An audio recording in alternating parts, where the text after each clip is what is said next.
video. Today I'm gonna talk about violence and terrorism in Islam. Does Islam promote violence? In this video, we're gonna figure it out. You might have heard Islam is the religion of peace, and that's true.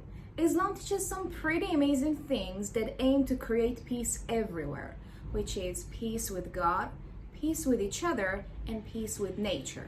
But with all this talk of peace, you might still wonder how Islam deals with terrorism. Well, terrorism basically means causing fear and violence to get what you want. Interestingly, Islam has two verses in Quran. The Quran says, "Al-fitnatu ashaddu min al-qatl." It means causing fear, and persecution is worse than killing. In another verse, Quran says, "La ikraha fi din." It means no one can force anyone to believe anything. That's pretty clear instructions, right? Imagine turning away from someone who loves you and gives you everything. That's what Allah warns believers about. He says if you forget Him, you will throw away everything good. And you will become a jerk. And that's the kind of person who ends up terrorizing others. But Islam doesn't just tell people don't be a terrorist. It also helps you become a good person. It teaches high moral values that make you genuinely love others, regardless of race, religion, or social status. Islam encourages open and calm discussion with everyone. The goal is to find the truth, not to fight. Islam puts a huge focus on loving humanity and showing kindness to all creatures. Love and sympathy are the very antidote of terrorism.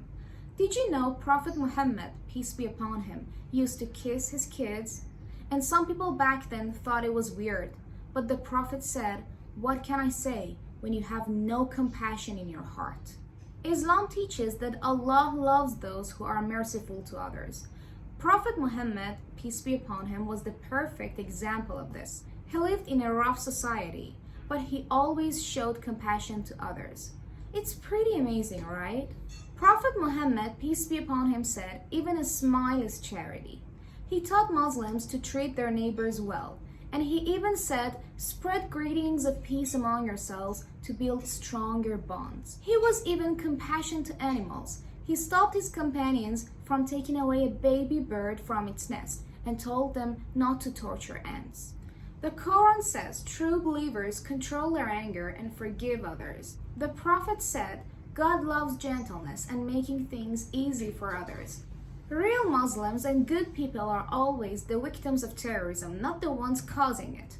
When violence disrupts peace, Islam says, first, try reasoning with those causing the trouble. If that doesn't work, the Quran says you can respond with force, but only to the level of the wrongdoing. So at last resort, Muslim can use reasonable force to restore peace. No real religion would support hurting innocent people. Islam teaches us to fight against violence at every level. Islam is all about peace, and that means protecting innocent people of all faiths. Thank you so much for watching this video. If you want to know more about Islam, don't forget to subscribe to my channel. And if you want to know about success from Islamic point of view, check out this video. And if you have any question or suggestion, leave a comment below.